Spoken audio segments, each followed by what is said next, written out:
Have you ever wanted to scream in the face of an injustice, but you were silenced by fear? Charles Dickens also felt, but he decided to do it differently, wrote what the world didn't want to hear. This video will show you how Dickens's writing was an act of courage against the silence of pain. Get ready, because today you will understand why he has never been silent in the face of injustice. If this message speaks to you, write, "I choose not to shut up in the face of injustice," and subscribe to the channel to receive reflections that awaken, strengthen, and release.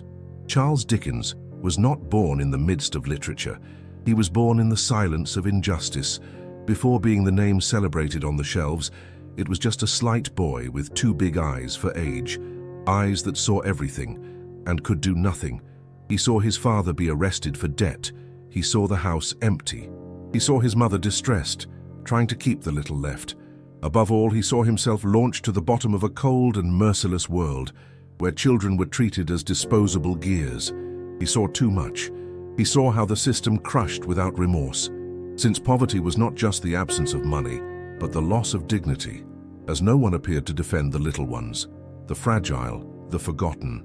He saw society pretend that it was all normal. He saw well-dressed men pass through lame children without even diminishing their pace, and he saw his own childhood drained by the fingers, day after day, between the dark walls of a grease factory.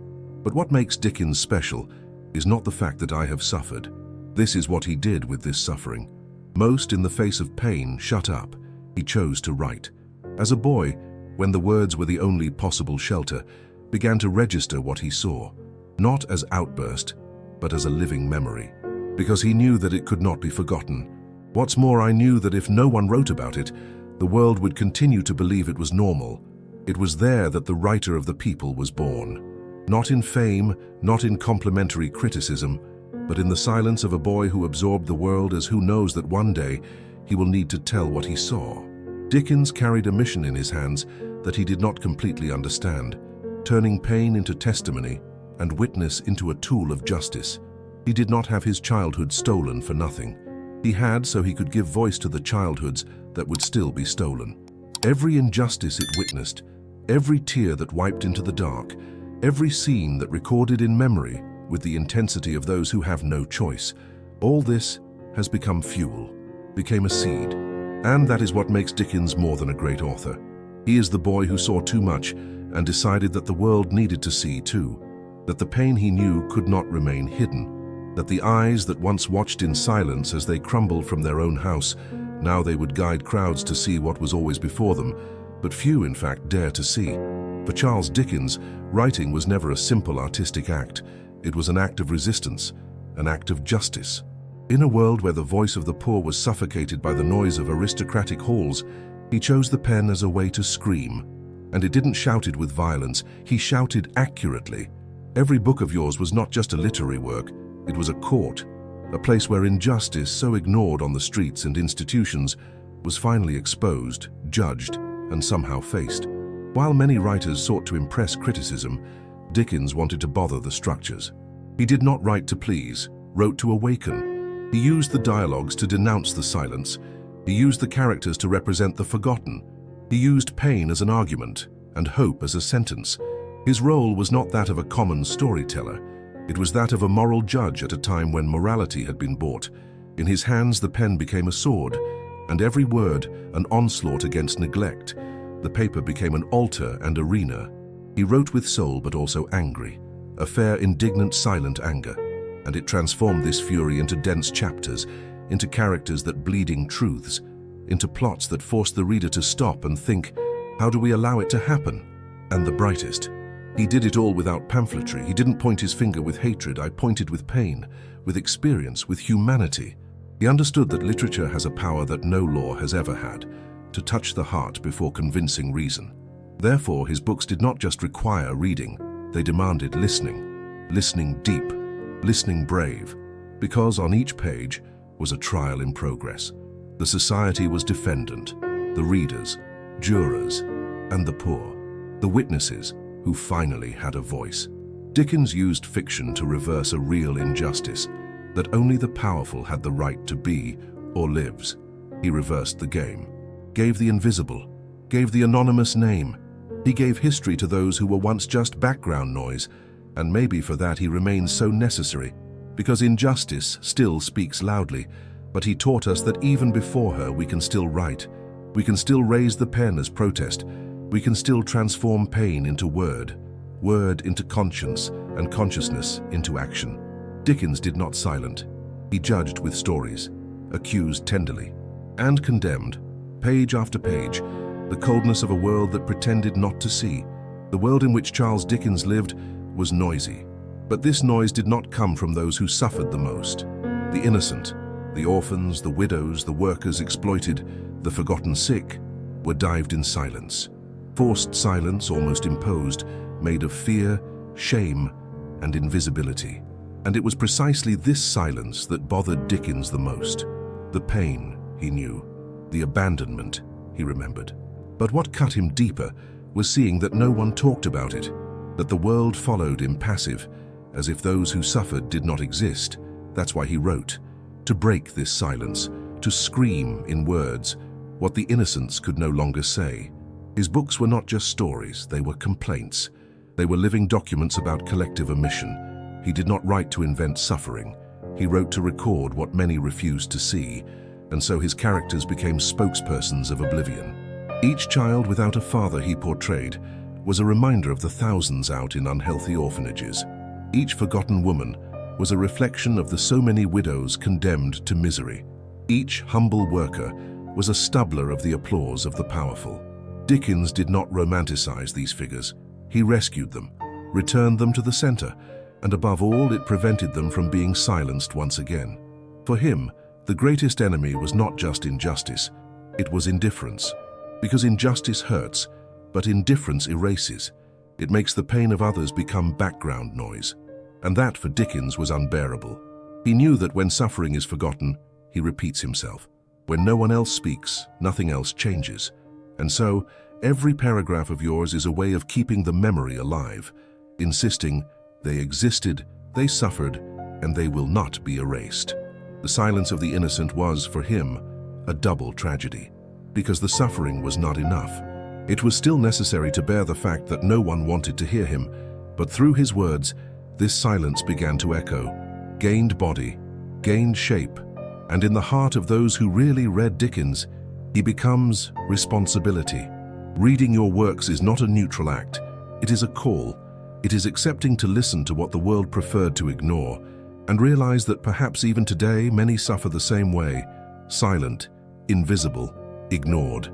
Dickens wrote so that the pain would not die in oblivion, so that the silence of the innocent was not the last chapter. And now it's up to us, and more than that, not allowing this silence to repeat itself. In the heart of the Victorian era, a time of impeccable appearances, rigid protocols and moral ostentation, Charles Dickens dared to do the unthinkable, tell the truth, not the truth of aristocratic halls, but that of forgotten alleys, not that of political speeches, but the silent tears of those who slept hungry. At a time when everything was facade, he wrote about what was behind, about what was swept under the rugs, and so writing, for him, was more than literary creation. It was rebellion. Yes, Dickens was a rebel, but not those who wield weapons or rise on stands. His rebellion was more subtle, and therefore even more dangerous. He used books such as spears, used paragraphs as blows, and in doing so, he faced what few had the courage to play: the comfort of the elite, the institutional hypocrisy, the moral blindness of a society that would rather seem fair to being fair. Writing about poverty, abandonment, and corruption was not common. It was risky. It was almost an affront. But Dickens did not go back. Not because she was moved by hatred, but because she was inflamed by love. A deep, real, visceral love for the little ones, for the forgotten, for the weak who never had a voice. He wrote for them, as if each chapter were a shield, as if each character were a ransom. And it was. His words bothered, and he knew that. But it never apologized, never tried to soften the blow, because I understood that there are times in the story that it is to soften is to be complicit. What to shut up is to betray. And he refused to betray those who carried in his heart, the orphans, the workers, the marginalized women, the invisible sick. They were there in each book, Not as a backdrop, but as a reason to exist. Dickens was rebellious because he cared too much, because I did not accept that the world was how it was, because I knew, since it was a boy, what it was to suffer without anyone doing anything. And he decided that if he could even write about it, maybe something would change. Maybe someone would open their eyes. Perhaps the world was moved enough to move. Writing then became a political act, ethical, spiritual. A shout contained in letters, a silent revolution. And that is why their works are going through centuries, because they are not just beautiful, they are alive. These are shouts that still echo. They are rebellious ones who still inspire. Dickens shows us that not every rebellion needs direct confrontation. Sometimes the courage to say what no one wants to hear is enough, to show what everyone hides, to love both the invisible, that writing about them becomes an act of faithfulness. And perhaps even today, writing, or simply not silent, is the most rebellious act of all.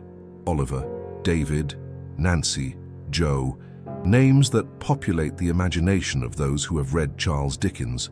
But it is wrong to think that they were born only of fiction. None of them were completely invented. All somehow were shaped from real voices, real faces, stories that Dickens saw, heard, lived, and that perhaps the world had forgotten if he had not decided to turn them into eternal characters. For Dickens, writing was not just creating, it was witnessing. It was to register what he saw with his own eyes.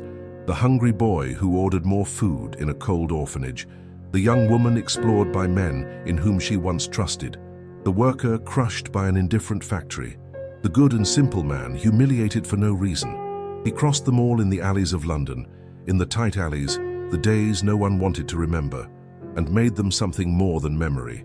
He did justice. Each character who came out of his pen was a response to oblivion. One way of saying, they existed, I saw them, and you will see them too. Because for Dickens, fiction was the most effective way to force society to look into the eyes of those who have always ignored. And he knew, when we name and history, it becomes much harder to turn his face. Nancy, for example, the woman marked by a life of abuse and difficult choices, was more than a tragic character. It was the portrait of thousands of women trapped in cycles of violence. Joe, the sweep with pure heart and innocent look, represented the many unnecessary of the world, treated as invisible. David, the boy who sought to understand his place, was Dickens himself in flesh and memory. And Oliver, the orphan who dared to ask more, was a symbol of the silent courage of the little ones who resist. These characters were not created to entertain, were created to witness, to carry the stories of those who could not write on the back, to pierce the elite bubble that I would rather not know, and above all, to make sure the world could never say, I didn't know. Because by placing these lives in literature, Dickens has transformed them in part of culture, history, collective consciousness. He withdrew the forgotten of the bank and placed them in the center of the narrative, gave them the stage, voice, dignity. Reading Dickens, therefore, is more than appreciating a great author. It is listening to dozens, hundreds, thousands of compressed voices within each character. It is recognizing that behind each story there is a body, a pain, a look. It is understanding that fiction, in the hands of someone who saw too much, can be the greatest instrument of memory and compassion. Each character was and still is a testimony, a reminder that no one is born invisible. It is the world they choose not to see. Charles Dickens was not just a storyteller, it was a system unmasked. In an England who was proud of his progress, his institutions and his social order, he had the courage to look behind the curtain. And what he saw was brutal. The same structures created to protect citizens, schools, courts, churches, factories, were precisely those that crushed the vulnerable most. And in the face of that, he didn't silent. He wrote, but did not write as who begs for pity. Wrote as one who points out, questions, resists. The school, for example, was sold as a place of training, but Dickens showed that for the poor, it was often a space for humiliation, punishment, repression. Teachers beat more than they taught. Education was a privilege, not right, and the children who dared to dream soon learned that their place was silence. The courts, which should serve justice, served the money. The rich one escaped with a handshake, the poor with a torn life. A man could be arrested for not paying a debt, even if the debt was a consequence of his own hunger, and there he stayed, cloistered, along with his family, as if poverty were a crime. Dickens saw this happen to his own father, and never forgot. And the factories are the factories, true slow cemeteries, young children their childhood and thrown into exhaustive journeys, men and women treated as gears, bodies explored to the limit, without rest, without dignity, no voice. The Industrial Revolution brought new machines, but also produced misery on scale, and Dickens, with his sharp penalty, exposed this gear that fed on human flesh. The most impressive is how he did it, with intelligence, with irony, with courage. He didn't need to be a pamphletary. He knew that well. Built literature had greater power. He used caricature characters to represent real figures. He created absurd situations that, when he was read, ripped bitter laughs, because everyone knew it was no exaggeration. It was reality, and his criticism then became even more cutting. Dickens was not blind to what was happening, but I knew that screaming was useless if no one was listening. Then he wrote. He created narratives that involved, thrilled, and at the same time, denounced. His books were horses of Troia. They entered the houses like literature and opened the doors to the truth. He wrote to break the system, to dismantle the theatre of the Victorian order, to force the public to recognize that the problem was not the poor, it was what they had done with him.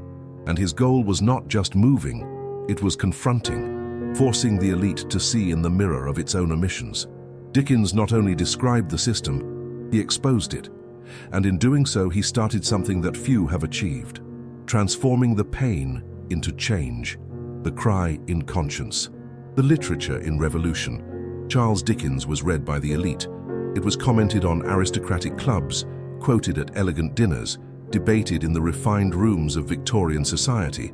But his voice, despite echoing between crystals and velvet curtains, never belonged to that world. He came from elsewhere, of a basement, of a grease deposit, from a cell that had no bars, but hunger, abandonment, and shame. And so every word he wrote carried the tension of those in a party. But with his eyes fixed on the street, Dickens knew the halls on the outside. He knew what was said inside, but it didn't bow to this glow. His penalty has never been at the service of the powerful. It was actually a sharp blade against the illusion that everything was fine. While the aristocracy laughed at his eccentric characters, he, with cunning, pulled out veils. It showed that outside the ornate windows there was a bleeding crowd, children sleeping in the open, women selling their own body to buy bread, workers crushed by inhuman journeys. And he wrote about all this, not aggressively, but strategically. I knew that a direct criticism would be rejected. Then he chose the path of irony, emotion, humanity. It made the rich reader fall in love with an orphan, if it moved by a prostitute. It was outraged by a system that deep down benefited it. It was his way of hacking the defenses of the ruling class, to take them, even without realizing it, looking out of their walls. Dickens deconstructed the comfort of the rich with delicacy and accuracy. It didn't insult them. He denied them, showed hypocrisy hidden under philanthropy, the indifference disguised as politeness, the cruelty packed in social norms, and in doing so, it caused a discomfort that could no longer be ignored. Because since the other's pain enters the art door, it never comes out the same way. Even being celebrated by the highest circles, Dickens remained faithful to his origin, never forgot the boy he was, the dirt on the feet, the feeling of being nobody. And that's why her literature is still so true. She talks from the bottom up, from the inside out, with your feet in the mud and your eyes in the sky. He didn't want to destroy the elite. I wanted to wake her up. I wanted those who had everything to realize that the world was not summarized to their own reflection, that there were people dying outside the ball halls, that it was not enough charity in December if there was neglect all year round. And above all, I wanted the stories he told to become a bridge, not just entertainment. Dickens' voice was uncomfortable because it was not theirs. It was from the people, and echoed within the elite as a reminder that privilege without responsibility is just another form of violence. Charles Dickens never wrote to pass the time. His stories were not born of boredom, nor a search for fame or acceptance. They were born of the pain, not a poetic pain, but a real concrete pain lived. The pain of abandonment, poverty, child labor, hunger, social contempt. He knew each of these wounds because he carried them in his body and soul. And so he decided to turn them into something the world could no longer ignore. Alert! Every book of yours is more than a literary work. It is a sign, a siren disguised as romance, a call to consciousness. While many read your words with aesthetic tie-in, Dickens wrote them with moral urgency. He didn't just want to thrill, I wanted to prevent it from repeating. I wanted, once seen, those pains could never be forgotten. And so, their stories keep echoing, because they do not belong only to the 19th century. They cross time like silent arrows. They play where it still hurts. They point to where it is still ignored. They show that the invisibles still exist, perhaps with other names, other clothes, but with the same absence of voice. The same pain that Dickens translated continues to prowl streets, houses, factories, and even screens. The difference is that now no one else can say, "I didn't know." What he did was transform suffering into legacy, wounded in responsibility. His words are like signs stuck along the history road, remembering what the world tried to bury. He documented cruelty with paint and compassion, not to blame us, but to wake us up, so that we understand that the pain does not disappear when we stop looking at it. She just changes places and continues to ask for attention.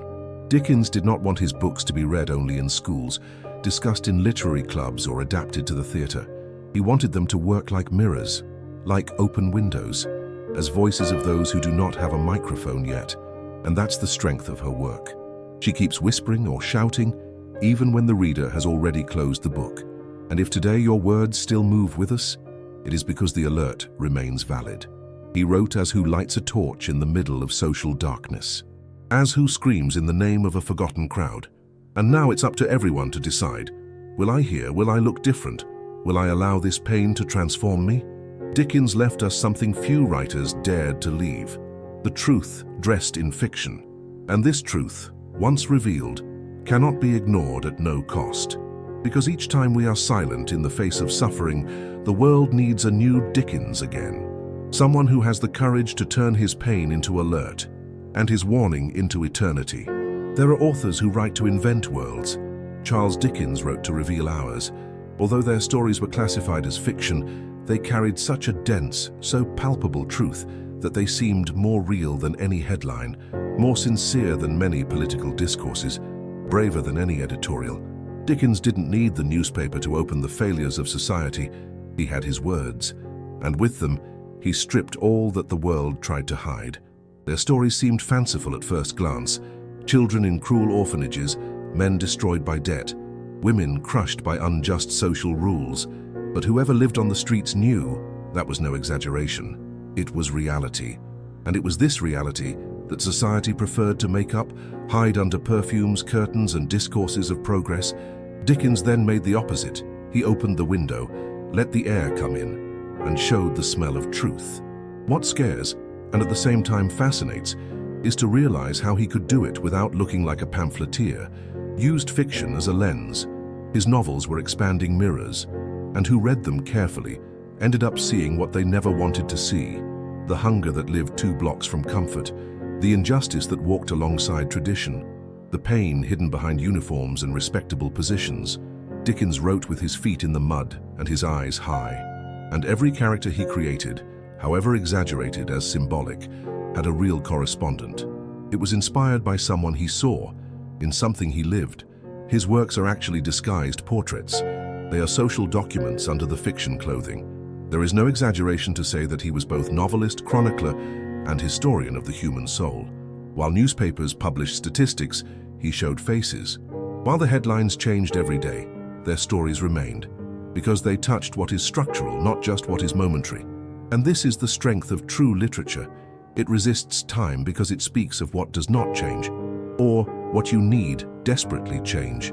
Dickens proved that telling stories can be a political act, that romance, when written with truth, can influence more than an editorial. He didn't shout. He did not accuse with fingers laugh out, just wrote. But he wrote with such lucidity, with such pain transformed into a word, that it was impossible to get unharmed from his reading. At the end of each book, the reader not only knew a new story, knew a new reality, and it was confronted: are you going to keep ignoring? Are you going to pretend you won't see? Will you go back to your routine without realizing that the world is ruining behind your curtain? Dickens didn't need headlines. I didn't need megaphones. Your words were enough. Your gaze was enough. His courage to say through fiction that many never that they would use it directly. And to this day, their stories continue to be social truths, waiting for readers who finally want to see. Not every pain becomes fate, but in the hands of Charles Dickens, the pain became a mission. He didn't just want to survive his own past, he wanted to turn him into a trail for others to escape. His suffering, which could have swallowed him in the silence of oblivion, was used as the foundation of something greater. And this is what separates those who suffer from those who transform. The choice of not silent. The choice to use the scar as a headlight.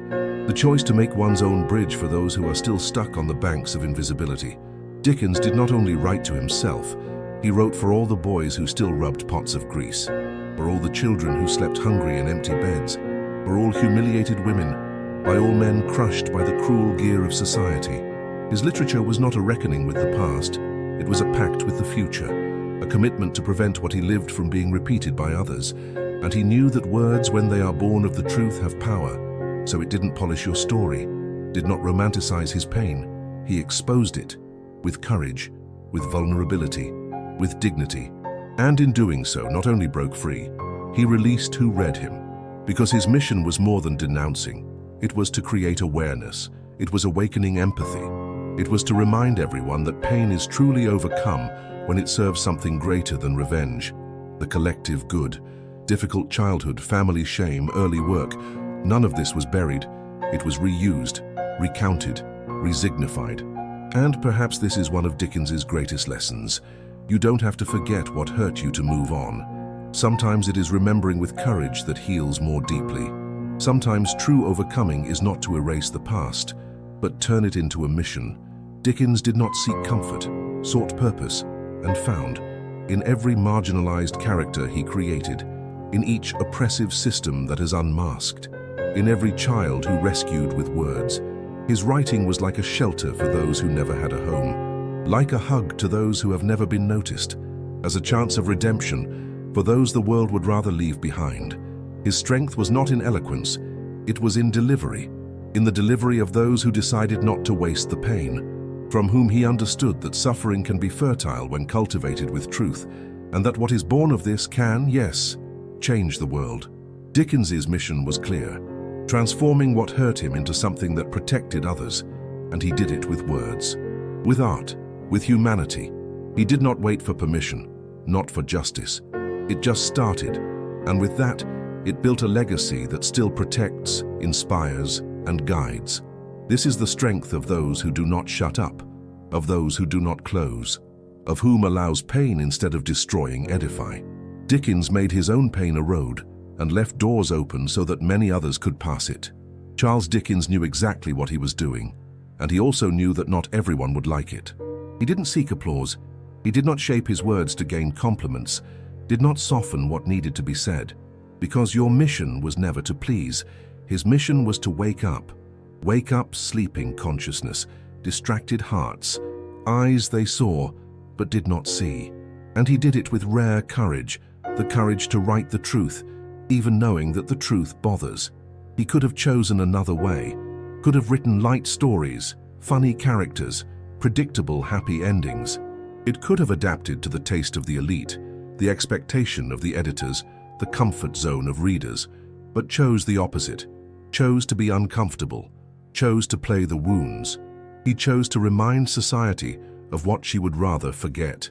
With each chapter, Dickens lit a light on a dark corner, about a social injustice, institutional hypocrisy, a pain that no one wanted to hear, and I knew that by doing so, it would arouse reactions. Some were thrilled, others revolted. But indifference was never an option, because your words had weight. They were directed, they had purpose. He wrote to poke, to turn mirrors against the reader's face, to force him to reflect, what if it was with me? What if I were this boy, this woman, this man crushed by the system? Dickens's literature was not just asking for reading, he asked for positioning, and so I didn't please everyone, because not everyone was willing to change after reading, but that never stopped him. On the contrary, it reinforced its mission. He knew that writing to please is easy, but writing to wake up is necessary. He didn't want satisfied readers. I wanted transformed readers. I didn't want them to say, "What a beautiful story." I wanted them to say, "I need to do something." And maybe this is the grand mark of writers who leave legacy. They do not write to be accepted. They write to provoke change, to shake structures, to challenge comfort. Dickens did this like few. With skill, yes. With beauty too, but above all with intentionality. Every paragraph of yours is an invitation or a challenge, leaving the neutral zone, looking at, to act with more humanity. And this posture, this commitment to the truth, is what made your work cross centuries. Because when you write with truth, time does not erase. When it is written on purpose, the voice remains alive. Dickens did not mold the world, shaped the world with his words. He was not echoing public opinion. It was a prophetic voice in the face of collective omission, and left us a lesson that goes for writers, artists, leaders, and anyone with the courage to express themselves. Do not write to please, write to wake up. There comes a time when silence is no longer a neutral choice. Where to keep silent in the face of the pain of others is the same as agreeing with her. Charles Dickens understood that early and chose not to shut up. He saw the injustice, felt the rejection, carried the abandonment on the skin, and instead of silencing to survive, he wrote to transform. He made the words his resistance. And today, your life keeps echoing as a firm invitation to all of us. Don't be silent. Dickens had no riches, no political influence, no weapons, but there was a pen, and with her, he faced giants, toppled walls of indifference. He opened rotten systems, touched hearts, and all this because he decided to raise his voice. Did not shout it, he wrote. Didn't attack, he said. He didn't hate it, he said. He loved the invisible, which made them protagonists. He loved the truth so much that he preferred to lose it in form of fiction, just to make sure it was heard. And now, you are facing the same choice. You can follow in silence, as so many do, or it may be like Dickens, someone who sees pain and chooses to act, someone who transforms indignation into gesture. That transforms history itself into an instrument of justice, which understands that words, when used with compassion, can be stronger than any corrupted structure. It doesn't matter if you write, sings, teaches, take care, lead, or just watch. You have a voice, and your voice is necessary, because there are still invisible children, there are still ignored faces, there are still injustices hiding under the appearance of normality. And as long as there is pain, there will be a need for anyone who speaks for her. So today, declare with courage, aloud or in the silence of the heart, I won't be silent. I will no longer be conniving. I will not pretend I did not see. I will not accept that the world follows fragile while most watches with cross arms. You don't have to be famous, not perfect, nor influential. You just need to be sensitive, present, human. The force that moved Dickens was not the prestige, it was compassion. And this strength is there inside you, waiting for an act, of a word, of one step. Every voice that rises with truth and empathy has the power to change destinations. And when that voice joins the mission of those who have come before, like Dickens, she not only denounces, she transforms. It heals, it protects, it builds a new world page by page, attitude for attitude, then say without fear, I won't be silent. Because, like him, you can also make history. Not with the noise of those who want to be heard, but with the firmness of who knows what needs to be said. Dickens was not just a writer, he was a word fighter. He did not turn his face in the face of injustice. He looked, felt, and wrote. And today, the world is more fair because he had the courage not to shut up. Subscribe to the channel, enjoy this video, and activate the bell here. Each story is a reminder that your voice can be the difference between silence and justice.